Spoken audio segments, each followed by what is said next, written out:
are you? Welcome to my YouTube channel Amar's Academy Easy Way to Learn। बच्चों, आप सबका आपके अपने YouTube चैनल अमर्स academy easy way to learn पे एक बार फिर से बहुत बहुत स्वागत है। और बच्चों, इस वीडियो में हम लोग एक बहुत ही बेहतरीन चीज पढ़ने वाले हैं जो हमारे क्लास 10th मैथ से रिलेटेड है। और यहाँ पे हम लोग, आप जैसे देख पा रहे होंगे कि थंबनेल में एक घनाभ बना हुआ है, घन बना हुआ है, बेलन है, अर्धगोला है और शंकु है। तो क्लास 10th का एक चैप्टर है पृष्ठीय क्षेत्रफल और आयतन। बच्चों, यहाँ पे मेंसुरेशन का चैप्टर है, 3D मेंसुरेशन कह सकते हैं, या अपना तो मिक्स चलता है इसमें, एरिया एंड वॉल्यूम, आयतन और क्षेत्रफल। तो इस वीडियो के माध्यम से हम जो हमारे टेक्स्ट बुक में, एनसीईआरटी की बुक में एक्सरसाइज 13.1 या चैप्टर 13 से उसको पढ़ने वाले हैं और बहुत ही बेहतरीन तरीके से पढ़ेंगे। आज इस वीडियो में बहुत ही कुछ खास होने वाला है। आप लोग सभी इस वीडियो को पूरा ध्यान से देखिएगा और उसके बाद एनालिसिस करके आप कमेंट में बताइएगा कि आपको वीडियो कैसा लगता है। इसके पहले भी बच्चों निर्देशांक ज्यामिति, कोऑर्डिनेट ज्योमेट्री की पूरी सीरीज, मतलब कि पूरा का चैप्टर विद कॉन्सेप्ट आपके इस चैनल पे डाला जा चुका है। वो जाके आप पूरा देख सकते हैं और पढ़ सकते हैं। आई बटन पे क्लिक करके आप उस वीडियो पर विजिट करिए और देखिए, समझिए, एंजॉय करिए। तो बच्चों, बढ़ते हैं हम अगले अपने नेक्स्ट टॉपिक पे। वीडियो अच्छा लगता है मेरे प्यारे बच्चों तो इसको लाइक, शेयर और सब्सक्राइब जरूर करें। और जिन बच्चों ने अभी तक यूट्यूब चैनल सब्सक्राइब नहीं किया है वो सब्सक्राइब करके बेल आइकन जरूर दबा लें, जिससे हमारे आने वाले वीडियोस के नोटिफिकेशन उनको फटाफट मिलती रहे। अब ज्यादा टाइम ना लगाते हुए हम लोग शुरू करते हैं अपनी क्लास। इसके अलावा आप देख पा रहे होंगे सोशल मीडिया हैंडल्स। बच्चों, यहाँ पे एक और फैसिलिटी है आपके लिए कि अगर आप कोई भी पीडीएफ डाउनलोड करना चाहते हैं, जो भी हमारे इस वीडियोस की पीडीएफ है वो इस टेलीग्राम चैनल पे आपको मिल जाएंगी।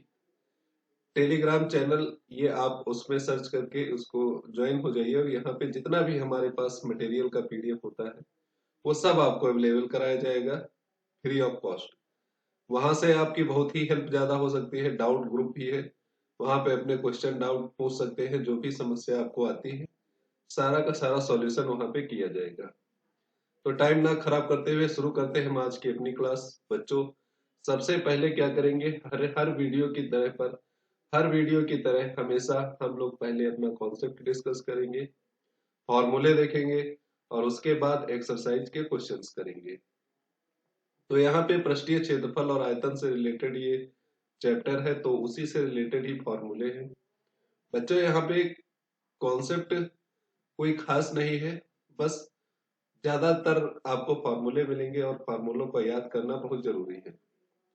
तो घनाभ सबसे पहले हमारे पास है, घनाभ के फॉर्मूले पढ़ते हैं, घनाभ के सूत्र। घनाभ क्या है बच्चों, जैसे हमारे पास माचिस की डिबिया होती है या आपने ईंट देखी होगी, ईंट वो एक घनाभ के आकार का है। हमारे घरों में जो कमरे बने रहते हैं, रूम्स, ज्यादातर वो एक घनाभ के आकार के होते हैं।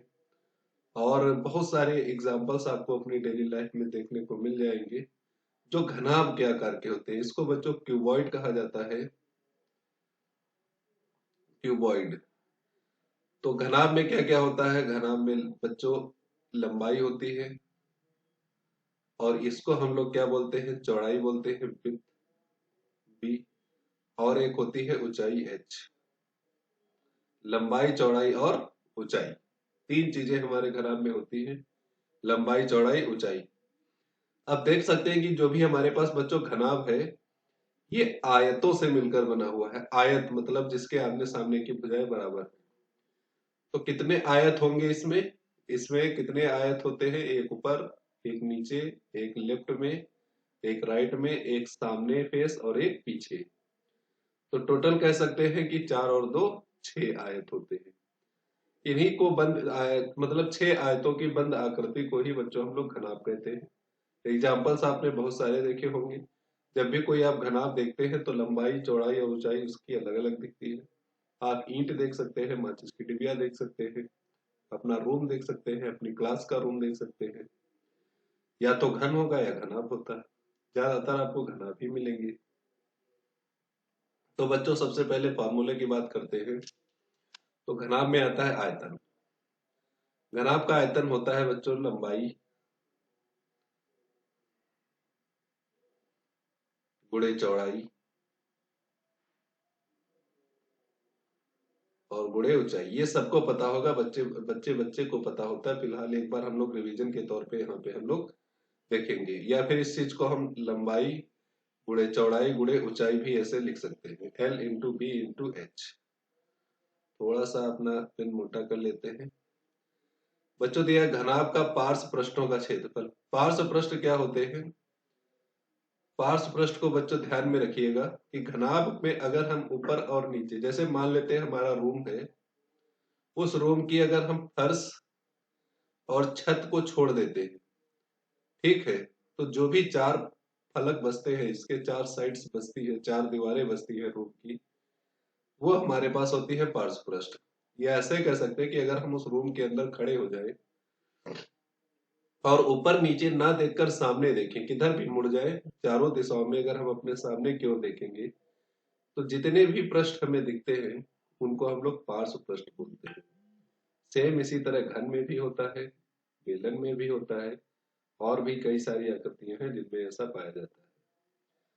तो पार्श्व पृष्ठ समझ गए कि ऊपर मतलब छत और फर्श को छोड़कर कोई भी घनाकार आकृति है, घनाभकार आकृति है, तो उसका ऊपर और नीचे का मतलब फर्श और छेद छत को छोड़कर जो हमारे सामने आगे पीछे की दीवारें होती हैं बच्चों, उन्हीं को हम लोग पार्श्व पृष्ठ का क्षेत्रफल कहते हैं। और इसका भी फॉर्मूला याद रखना बहुत जरूरी है। ये होता है 2HL प्लस बी। संपूर्ण मतलब समस्त पृष्ठों का क्षेत्रफल अगर पूछा जाए तो इसका मतलब होता है संपूर्ण पृष्ठ। संपूर्ण पृष्ठ को हम टीएसए भी बोलते हैं बच्चों, टी से टोटल सरफेस एरिया कहा जाता है। और इसका फॉर्मूला होता है 2L into B plus B into H plus H into L. बहुत ही ध्यान से देखिएगा, बहुत बेहतरीन क्लास होने वाली है। टोटल सरफेस एरिया, पार्स को दोस्तों लेटरल सरफेस एरिया एल ऐसे भी बोल दिया जाता है। एल ऐसे शॉर्ट में बुक में आपको शायद कहीं पर लिखा मिल जाए तो ये बात ध्यान रखिएगा, लेटरल सरफेस एरिया होता है पार्श्व पृष्ठ। LSA total surface area. बच्चों अब आती है बात घनाभ के विकर्ण की। विकर्ण क्या होता है कि अगर हम इस कोने से लेके इस कोने तक कोई लाइन खींचते हैं तो इस घनाभ का विकर्ण कहलाती है। ये जो लाइन है बच्चों, ये विकर्ण है। आप देख पा रहे होंगे बहुत अच्छे से कि विकर्ण एक वह लाइन है जो बड़ी से बड़ी इस घन के अंदर हम लोग खींच सकते हैं। तो इसकी अगर लंबाई हमसे पूछी जाती है तो लंबाई होती है √L² plus B² plus H²। ये फॉर्मूला भी ध्यान रखिएगा, बहुत ही इंपॉर्टेंट है, इसके बिना कुछ होने वाला है नहीं। नेक्स्ट स्लाइड पे चलते हैं मेरे प्यारे बच्चों। यहाँ पे देखते हैं कि हम लोग घन के बारे में देख लेते हैं, क्योंकि घन का भी कई जगह यूज होगा। तो घन क्या होता है? घन सब लोगों ने देखा होगा बच्चों, एक हमारे पास ट्यूब आता है जिसको कलर, जिसके चारों साइड पे सेम कलर करने होते हैं। देखा होगा आप लोगों ने ट्यूब, उसको हम लोग क्यूब कह के बुलाते हैं। और उसमें सब अलग अलग कलर के कॉलम होते हैं, मतलब पार्ट होते हैं, उनको एक कलर एक साइड में करना होता है, वो क्यूब होता है। या फिर कह सकते हैं पासा, जो हम लूडो खेलते हैं, लूडो लूडो का पासा, वो भी एक क्यूब है। इस तरह के क्यूब के भी बहुत सारे एग्जांपल्स आपको हमारे आसपास मिल जाएंगे। जैसे आपका रूम ही हो सकता है कि ना हो, अगर उसकी लंबाई चौड़ाई ऊंचाई अगर तीनों चीजें बराबर रहती हैं तो वो क्यूब होता है, उसको हम लोग घन कहते हैं। घनाभ का ही एक साफ सुथरा रूप है क्यूब। क्योंकि बच्चों घनाभ में लंबाई कुछ और, चौड़ाई कुछ और, ऊंचाई कुछ और होती है। अगर उसी को हम लोग सुधार दें, अच्छा प्यारा सा बना दें, तो लंबाई चौड़ाई ऊंचाई अगर उसकी बराबर कर दे तो क्या होगा? वो क्यूब बन जाएगा। क्यूब में हर एक साइड सेम होती है, जैसा कि आप लोगों को यहाँ दिखा है कि हर एक साइड कितनी है? A। तो इसकी जितनी भी साइडें होती है A होती है। अगर इसके फॉर्मूले की बात करें तो बच्चों इसका फॉर्मूला होता है भुजा क्यूब। क्योंकि लंबाई गुणे चौड़ाई गुणे ऊंचाई, और इसमें जब लंबाई चौड़ाई ऊंचाई रखेंगे तो सब भुजा भुजा भुजा ही है, मतलब ए आएगा। तो लंबाई गुणे चौड़ाई गुणे ऊंचाई, यहाँ तीनों सेम चीजें हैं। तो इसको हम लोग ए क्यूब करके याद रखते हैं। इसका बच्चों आयतन आयतन का मात्रक जो होता है, मात्रक भी आप लोगों को याद रखना है। मात्रक में कई बच्चों को कंफ्यूजन होता है। मात्रक जैसे इसके फॉर्मूले में क्यूब लगा है तो इसके मात्रक में भी क्यूब लगेगा। जो भी है सेंटीमीटर में दिया है तो सेंटीमीटर क्यूब, मीटर में दिया है तो मीटर में क्यूब, फीट में दिया है तो फीट क्यूब, इंच में दिया है तो इंच का क्यूब, किलोमीटर में दिया है तो किलोमीटर का क्यूब। तो जब भी आयतन निकल के आएगा उसके मात्रक सेंटीमीटर में है तो सेंटीमीटर क्यूब, मतलब साइड अगर सेंटीमीटर में है तो मात्रक होगा सेंटीमीटर का क्यूब। साइड अगर मीटर्स में बच्चों दे रखी है तो मीटर का क्यूब, अगर फीट में साइड दे रखी है तो फीट का क्यूब, इंचेस में साइड दे रखी है 4 इंच 5 इंच 8 इंच, तो जो आयतन निकालेंगे हम वो तो इंच का क्यूब होगा। मान लो साइड किलोमीटर में दे रखी है, कितने किलोमीटर की एक साइड, तो जो आयतन निकल के आएगा उसका मात्रक किलोमीटर का क्यूब होगा। ये बात समझ गए आप लोग। अब आता है घन का संपूर्ण पृष्ठ का क्षेत्रफल। बच्चों संपूर्ण पृष्ठ का क्षेत्रफल होता है 6a²। ठीक है, घन का पार्श्व पृष्ठ का क्षेत्रफल बच्चों 4 साइड का क्षेत्रफल देना है तो यहाँ पे हम डायरेक्टली लिख सकते हैं 4a², क्योंकि हर एक सतह का क्षेत्रफल इसका a²। हर एक सतह का क्षेत्रफल कितना है, a²। अगर पार्श्व की बात करेंगे तो पार्श्व मतलब आमने सामने में जितनी, मतलब हमारे कमरे की जो दीवारें हैं, फर्श और छत को छोड़ के जो 4 दीवारें होती हैं उन्हीं को पार्श्व कहते हैं। और 4 दीवारें कितनी होती हैं, 4, तो सबका अगर a² एरिया है तो a² plus a² plus a² plus a², total क्या हो जाएगा 4a²। इतनी बात आप लोग समझ गए। तो चलिए धमाका करते हैं अगले बेहतरीन फार्मूले पे। बहुत ही बेस्ट फार्मूला मिलेगा आपको यहाँ पे। यहाँ पे बच्चों अगला फार्मूला घन का विकर्ण। विकर्ण क्या होता है, विकर्ण आप सब जानते हैं, ये इसका विकर्ण होगा। इस कोने से लेके उस कोने तक जो भी लाइन खींची जा रही है ये क्या है, विकर्ण है। और इस घन के विकर्ण को याद रखने का डायरेक्ट सूत्र है a√3। तो यहाँ पे ये हमारे पास आयतन मतलब इसका क्षेत्रफल के मात्रक लिखे centimetre square, metre square, inch में दिया है तो इंच स्क्वायर, किलोमीटर दिया है तो किलोमीटर में स्क्वायर। घन का विकर्ण a√3 होता है। अब बच्चों होता क्या है कि कई बार देखा गया है बच्चों की यही शिकायत रहती है कि ये चैप्टर हमें सर बहुत कम समझ में आता है, मतलब बहुत कठिन लगता है सर, ये है मतलब वो है। अरे बच्चों होता क्या है, देखो बात सुनो कि फॉर्मूले अगर इसमें अच्छा कठिन क्यों लगता है पहले ये समझो। कठिन इसीलिए लगता है क्योंकि आपको फॉर्मूले बहुत सारे याद करने पड़ते हैं। घन का आयतन, घन का क्यूब, घन, घनाभ, बेलन, शंकु, छिन्नक, सबका फॉर्मूला याद करना पड़ता है। अरे एक बात समझो, फॉर्मूला जिसमें याद करना है वो चैप्टर तो सबसे आसान लगना चाहिए, क्योंकि आपको फॉर्मूला ही तो याद करना है। फॉर्मूले याद कर लोगे तो फटाफट चैप्टर क्वेश्चंस उसके लगते जाएंगे। अब ट्रिग्नोमेट्री में अगर आप फॉर्मूले भी याद कर लोगे तब भी कई सारी चीजें होती हैं जो आपको कठिन लगती हैं। और आगे पढ़ोगे आप लोग, फर्स्ट ईयर इंटर में जाओगे तो और सारी चीजें उसमें ऐड होंगी ट्रिग्नोमेट्री में, तो उसमें कठिन लगना चाहिए। लेकिन मेंसुरेशन 2D हो या 3D हो, बहुत आसान चीज है। अरे भैया सब कुछ फॉर्मूला तो ही है, फॉर्मूला एक बार याद कर लोगे और वही फॉर्मूला हमेशा लगेंगे। अभी पढ़ लोगे 9th में याद कर लो, बहुत अच्छी बात है। नहीं 9th में याद किए तो 10th में याद कर लो। 10th माना याद करोगे तो फिर आगे चल के फर्स्ट ईयर इंटर में तो कुछ मिलेगा नहीं मेंसुरेशन का। फिर जब आप कंपटीशन तैयारी करेंगे तो फिर आपको बहुत बड़ा सा मेंसुरेशन का चैप्टर मिलेगा, 2D 3D ज्योमेट्री सब कुछ मिलेगा एक बार। तब फिर आपको याद आएगी कि काश तब ये याद कर लिए होते। तो देखो याद तो करना ही पड़ेगा। तो अच्छा ये है कि अभी से याद करके चलो, क्योंकि अभी से याद कर लोगे तो आगे भी काम देगा और अब भी काम देगा। अगर अभी नहीं याद करोगे तो आगे तो याद करना ही पड़ेगा, क्योंकि कंपटीशन तैयारी करेंगे तो आपको याद करना पड़ेगा। अगर ठेला लगाना है तो कोई बात नहीं, आराम से मौज करिए फिर। तो विकट हो गए, सारी चीजें हो गई। अब हम लोग अगली स्लाइड पे बढ़ते हैं। फॉर्मूले सब नोट करते जाइए। बेलन, बेलन है, इसके बारे में देखते हैं। ये बेलन आपके सामने बना है, ये बेलन की त्रिज्या दी हुई है, रेडियस है आर, और बेलन में क्या होती है, ऊंचाई होती है एच। ठीक, जो रेडियस नीचे है वही रेडियस ऊपर होगी। पहला इसमें फॉर्मूला बच्चों पूछा गया है बेलन का आयतन। तो आयतन का नॉर्मली एक फार्मूला हम लोग आप बच्चों बता रहे हैं, ध्यान से सुनिएगा, इसको हम लोग ऐसे भी लिखते हैं, आधार का क्षेत्रफल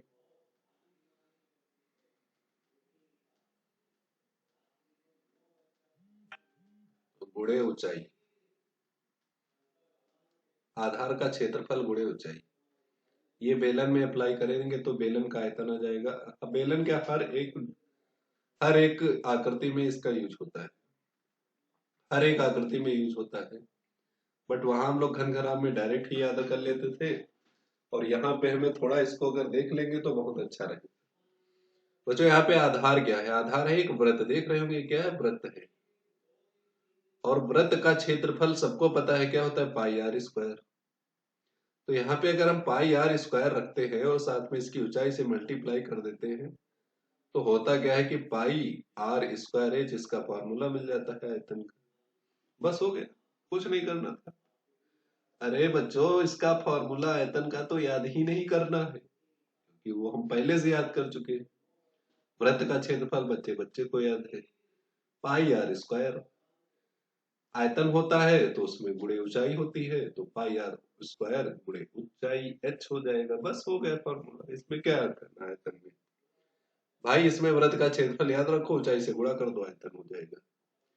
इसी तरह शंकु में भी आएगा, अभी शंकु का आयतन आधार का क्षेत्रफल गुणे ऊंचाई। ठीक है, हर एक डायग्राम में ऐसे ही चलता है। अब आगे देखो, बेलन हो गया, बेलन का वक्र पृष्ठ। बच्चों यहाँ पे दो सब क्षेत्रफल पूछेंगे, एक वक्र पृष्ठ, एक संपूर्ण पृष्ठ। वक्र पृष्ठ होता है इसका जो कर्व वाला पार्ट होता है, मतलब ऊपर वाला नीचे वाला छोड़ के, क्योंकि ऊपर वाला प्लेन होगा, समतल होगा, नीचे वाला समतल होगा, बट ये इसका जो पार्ट है ये पूरा बेलन वाला, बेलनाकार जो पार्ट है, कर्व, मुड़ा हुआ गोल गोल, इसको वक्र पृष्ठ कहते हैं। और इसका भी सूत्र बहुत बढ़िया है, तो 2 पाई आर इंटू एच होता है। क्यों ऐसा आया फॉर्मूला बच्चों, अगर इस बेलन को हम लोग खोल दें तो होगा क्या, ये एक ऐसी आकृति हमारे सामने बन जाएगी। ये कैसी किसकी आकृति बनी है, सामने जो हमारे बेलन बना है, ये जो हम बना रहे हैं, इस बेलन को अगर यहां से काट के खोल दिया जाए तो ऐसा कुछ बन के दिखाई देगा। जो बेलन की ऊंचाई है एच, वही तो ये पार्ट है इसका। बाकी जो परिधि थी, परिधि वृत्त, ये जो ऊपर वृत्त दिख रहा है, इसका परिधि, ये परिधि ये हो गई पूरी। ये परिधि का सूत्र हमें पता है, 2 पाई आर होता है। ये पूरा हमको आयत दिख रहा है, आयत, और आयत का क्षेत्रफल बच्चों लंबाई गुणे चौड़ाई होता है, तो लंबाई है 2 पाई आर और गुणे चौड़ाई है एच, तो इसीलिए लंबाई गुणे चौड़ाई मतलब 2 पाई आर गुणे एच, तो 2 पाई आर एच होता है बेलन का वक्र। बस खत्म काम। कोई समस्या इसमें नहीं, बहुत आसान है। इसका भी आगे कई जगह यूज मिलेगा।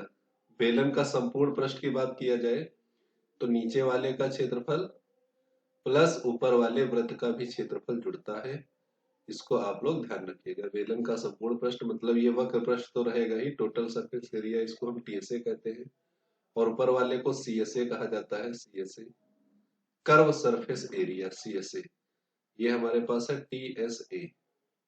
ये कितना आएगा, देखो कर्व वाला हो गया हमारे पास 2 पाई आर एच, तो प्लस ऊपर नीचे का, ऊपर एक वृत्त नीचे वृत्त, एक वृत्त का होता है पाई आर स्क्वायर, दो वृत्त का हो जाएगा 2 पाई आर स्क्वायर। तो अगर हम लोग 2 पाई आर कॉमन ले लेते हैं तो बचेगा एच प्लस आर। बस ये हो गया टोटल सरफेस एरिया टीएसए का फॉर्मूला। ठीक है, तो इसको ध्यान में रखिएगा, total surface area 2 pi R H plus R, ये बेलन का होता है जो भी हमारे पास सामने बना हुआ है। नेक्स्ट स्लाइड पे आते हैं, देखते हैं। अब हमारे पास आता है शंकु। कोन जिसको कहते हैं, कोन, कोन, शंकु। ये शंकु सामने बना हुआ है, इसकी रेडियस, ऊंचाई, ये है तिर्यक ऊंचाई, सब सामने लिखी भी हुई है। बच्चों तिर्यक ऊंचाई का भी एक सूत्र लगता है जिसको हम लोग under root H square plus R square से जानते हैं। ये पाइथागोरस से आता है, इसमें कोई समस्या नहीं, क्योंकि ये 90 डिग्री का जो कोण बनता है, ये इसका लंब हो गया, ये आधार हो गया। तो लंब आधार अगर पता है तो कर्ण हम एल निकाल सकते हैं आसानी से। तो under root H square plus R square हो जाता है। इसमें आप कोई भी समस्या नहीं उठाएंगे। बात करते हैं शंकु का वक्र पृष्ठीय क्षेत्रफल। वक्र पृष्ठीय क्षेत्रफल बच्चों पाई आर एल होता है। कितना होता है? Pi R L. एल मतलब तिर्यक ऊंचाई है। अगर संपूर्ण पृष्ठीय क्षेत्रफल की बात करें बच्चों, तो पाई आर एल तो होगा ही, और साथ में इसका आधार जो एक वृत्ताकार है, वृत्त है, इसका भी क्षेत्रफल जुड़ जाएगा, ये होता है पाई आर स्क्वायर। फिर से वही कहानी, अगर हम लोग पाई आर कॉमन ले लेते हैं तो एल प्लस आर बचेगा हमारे पास। तो ये टी एस ए हो गया, टोटल सरफेस एरिया। ऊपर वाला क्या था? सी एस ए था, कर्व सरफेस एरिया। आयतन की बात करें तो आयतन होता है 1/3 पाई आर स्क्वायर एच। तो शंकु का आयतन भी याद रखेंगे, 1/3 पाई आर स्क्वायर एच। बहुत ही बेहतरीन फॉर्मूले हैं, इनको ध्यान में रखेंगे। v बराबर 1/3 पाई आर स्क्वायर एच होता है शंकु के लिए, और सी एस ए बच्चों है पाई आर एल, और टी एस ए है pi R L plus R bracket में। ये कौन बना है? जो वो जो हमारे पास बर्थडे केक की टोपी होती है, उसी के टाइप का होता है। नेक्स्ट स्लाइड पे आते हैं, देखते हैं क्या बचा है हमारे पास। गोला, गोले के बारे में देखते हैं बच्चों। गोले को हम लोग स्फीयर भी बोलते हैं। गोले को क्या कहते हैं? स्फीयर। तो गोला बच्चों क्या होता है? सामने आपको दिख रहा होगा, इसकी त्रिज्या है आर। गोला ये फुटबॉल है, फुटबॉल जैसे आप लोग यहाँ पे देख पा रहे हैं, फुटबॉल टाइप का होता है। व्रत मत समझिएगा इसको, सर्कल नहीं है, गोला है, गोला फुटबॉल टाइप का, गुब्बारा जैसे हमारे पास होता है। तो गोले के आयतन का सूत्र बच्चों होता है 4/3 पाई आर क्यूब, क्योंकि आर इसकी त्रिज्या अगर है तो 4/3 पाई आर क्यूब इसका फॉर्मूला हो जाएगा। गोले में केवल एक संपूर्ण पृष्ठ होता है, जिसको हम लोग सी एस ए भी कह सकते हैं और टी एस ए भी कह सकते हैं। टोटल सरफेस एरिया गोले का, पूरा गोला है तो सी एस ए और टी एस ए दोनों का बराबर होता है। ये होता है 4 पाई आर स्क्वायर। संपूर्ण गोले का जो बच्चों इसका पृष्ठ है, वक्र पृष्ठ है। वक्र पृष्ठ मतलब जो ऊपर का पार्ट है, क्षेत्रफल इसका, जिसको हम लोग छू सकते हैं, टच कर सकते हैं। फुटबॉल को पकड़ोगे तो जितना पार्ट हम लोग टच कर पा रहे हैं, उसका अगर क्षेत्रफल पूछता है तो 4 पाई आर स्क्वायर आप लोग बता देंगे। अब इस गोले के अंदर कितनी हवा भरी है, कितना आयतन है उसका, वो ऊपर वाले फॉर्मूले से बनाएंगे, 4/3 पाई आर क्यूब। तो गोले के भी फॉर्मूले हो गए। थोड़े से फॉर्मूले बस जो अर्ध गोले के हैं, ये भी देख लेते हैं, फिर हम लोग अपनी एक्सरसाइज पे आते हैं। तो अर्ध गोले का आयतन बच्चों, गोले के आयतन का आधा होता है 2/3 पाई आर क्यूब। अगर इसकी रेडियस यहाँ पे बच्चों कितनी है? आर। ये त्रिज्या क्या है? आर है। तो 2/3, क्योंकि टोटल होता तो 4/3 हो जाता। पाई आर क्यूब, इसी को हम लोगों ने 2 से भाग कर दिया, तो 2 दूनी 4, तो 2/3 पाई आर क्यूब बचा। तो अर्धगोले का पूर्ण पृष्ठीय क्षेत्रफल टी एस ए जिसको कहते हैं। अब यहाँ पे 2 आ जाते हैं, सी एस ए भी आ जाता है और टी एस ए भी आ जाता है।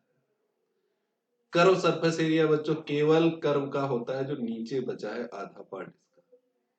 ये जो कटा हुआ पार्ट है, इसको हम लोग कर्व सरफेस एरिया में नहीं जोड़ते हैं, क्योंकि जब भी आप गोले को काटेंगे तो ये समतल हो जाएगा, तो इसको कर्व नहीं बोल सकते, एक वृत्त है, वृत्त बन जाएगा ऊपर, लेकिन नीचे जो पार्ट है इसका गोलाकार, उसका क्षेत्रफल होता है, वो कर्व सरफेस एरिया होता है। इसको हम लोग 2 पाई आर स्क्वायर से लिखते हैं, क्योंकि टोटल दोस्तों जो पूरा गोला होता था उसका 4 पाई आर स्क्वायर था। ये उसका आधा है, तो 2 से भाग कर दिया, 2 दूनी 4, 2 पाई आर स्क्वायर आ गया। ठीक है, इतनी बात समझ गया। अब अगर टीएसए पूछा जाता है, टोटल सरफेस एरिया, तब आप लोग कहेंगे कि जो कर्व सरफेस एरिया है वो प्लस में ये आयतन, वो मतलब जो भी हमारे पास वृत्त बना था वृत्त का भी क्षेत्रफल। तो 2 पाई r² प्लस वृत्त का क्षेत्रफल पाई r स्क्वायर, टोटल हो जाएगा 3 पाई r²। तो याद रखिएगा क्या पूछा जा रहा है आपसे, संपूर्ण पूछा जा रहा है कि केवल पूर्ण पूछा जा रहा है। यहाँ पे अर्धगोले का पूर्ण पृष्ठीय क्षेत्रफल हमने लिखा 3 पाई r²। अगर केवल वक्र पृष्ठीय क्षेत्रफल पूछा होता तो हम लोग लिखते 2 पाई r²। ठीक है, अब ये बात समझ गए होंगे।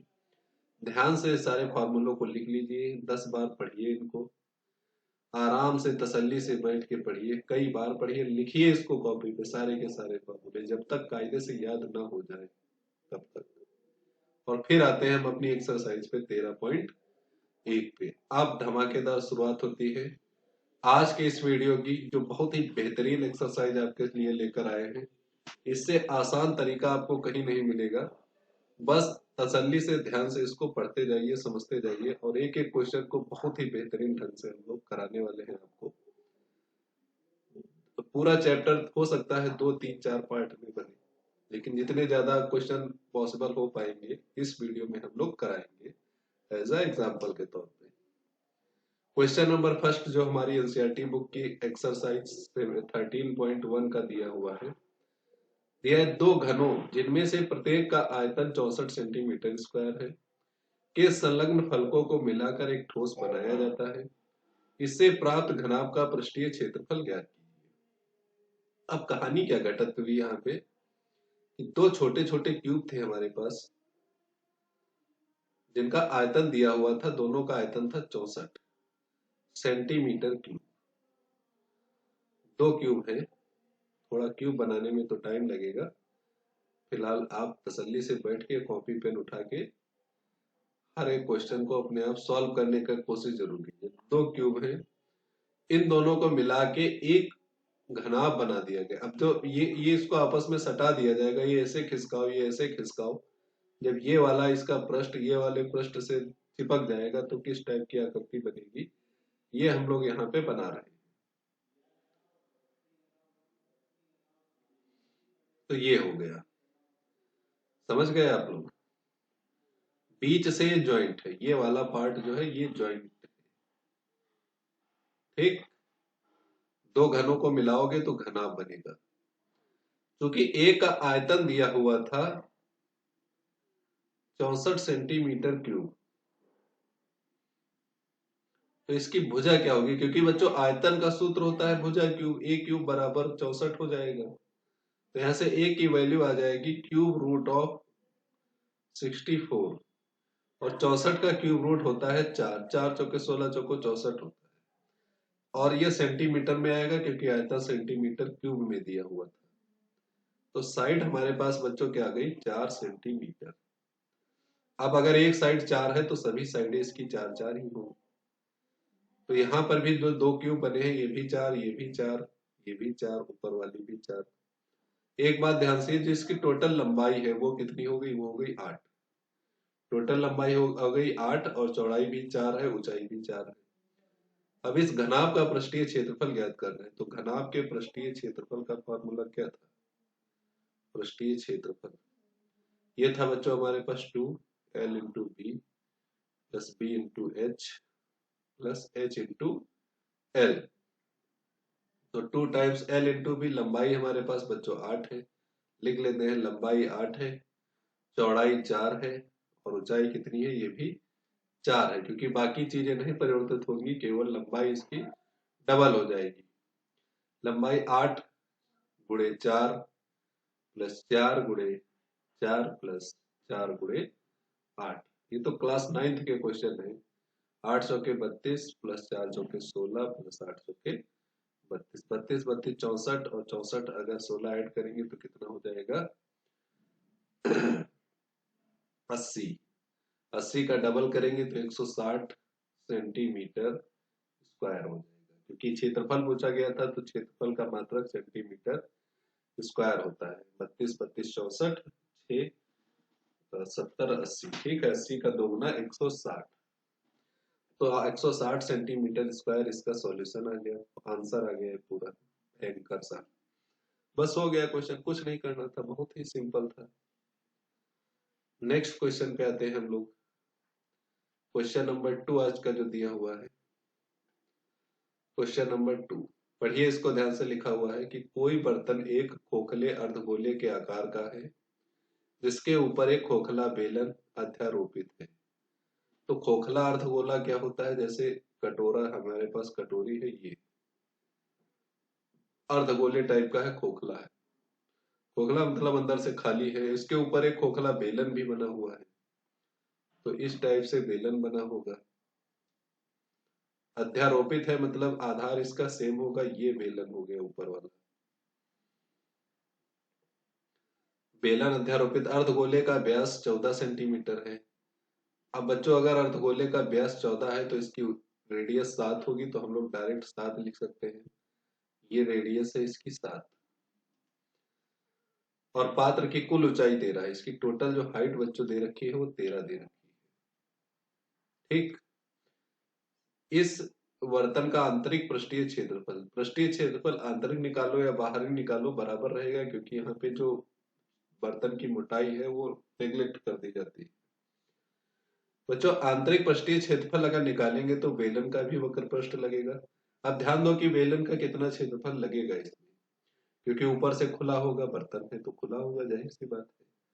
और नीचे अध्यारोपित है तो ये वाला पार्ट भी खुला होगा, मतलब ऊपर के और नीचे के जो वृत्त है ये दोनों गायब है, इनका एरिया हमें काउंट नहीं करना है। बचा क्या? इसका जो कर वाला पार्ट है, सी एस ए।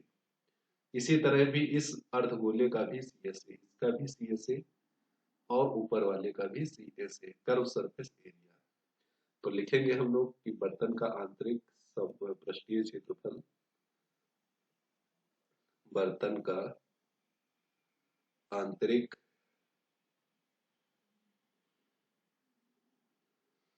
पृष्ठीय क्षेत्रफल बराबर बेलन का सी एस ए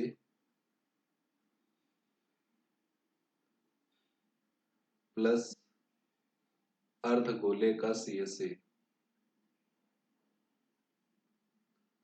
अर्धगोले का सी एस ए। अब बेलन के सी एस ए का फॉर्मूला क्या था बच्चों? याद करो, 2 पाई आर एच। अर्धगोले का सी एस ए था बच्चों 2 पाई आर स्क्वायर। अर्धगोले का वक्र पृष्ठ जो था वो क्या था? 2 पाई आर स्क्वायर। और बेलन का वक्र पृष्ठ था 2 पाई आर एच। यहां से सीधा सीधा दिख रहा होगा कि 2 पाई आर कॉमन मिल जाएगा और बचेगा हमारे पास H plus R. 2 pi R common ले लिया, यहां से एच बचा और यहां से एक आर बच गया। एच क्या है बच्चों? इस बेलन की ऊंचाई को हम लोग एच कहते हैं। आर क्या है? इस अर्धगोले की त्रिज्या को हम लोग आर कहते हैं। तो ध्यान से देखो एक बात कि जो एच आर है, एच प्लस आर थी तो 13 दिया हुआ है कि बेलन की ऊंचाई और प्लस इसकी त्रिज्या, तभी तो 13 हुआ। अगर केवल ऊंचाई की बात करें तो 6 ऊंचाई होगी इसकी, क्योंकि टोटल 13 है और इस अर्धगोले की गहराई 7 है, तो ऊपर का कितना बचा? बेलन का पार्ट 6 बचा। तो एच प्लस आर बच्चों हमारे पास 6 दिया। केवल आर की बात करें वो तो 7 पता है, क्योंकि व्यास 14 था सेंटीमीटर, तो त्रिज्या उसकी आधी हो जाएगी 7 सेंटीमीटर। तो पाई का मान रखते हैं या ना रखते हैं? रख लेते हैं, 2 × 22/7। आर हमारे पास 7 है और एच प्लस आर बच्चों क्या है? 13 है। डायरेक्ट हम लोग 7 7 कैंसिल हो जाएगा। 22 का 2 से गुणा करेंगे 44 × 13। 13 का 44 से मल्टीप्लाई करेंगे, 13 चौके 52, 13 चौके 52, 5 57, तो 572 सेंटीमीटर स्क्वायर आ जाएगा।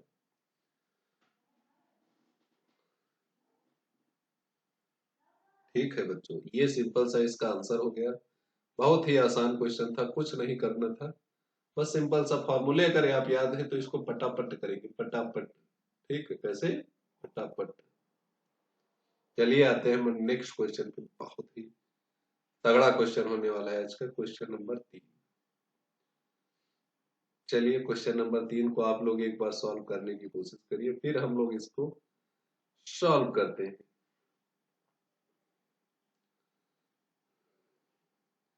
दिया हुआ है कि एक खिलौना त्रिज्या 3.5 सेंटीमीटर वाले एक शंकु के आकार का है, जो उसी त्रिज्या के वाले एक अर्धगोले पर अध्यारोपित है।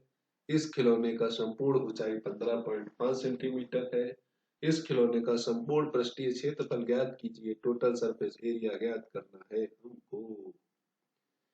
डायग्राम इसका समझोगे तो देखोगे कि एक शंकु बना हुआ है, लट्टू जैसे होता है, लट्टू उसी टाइप का है।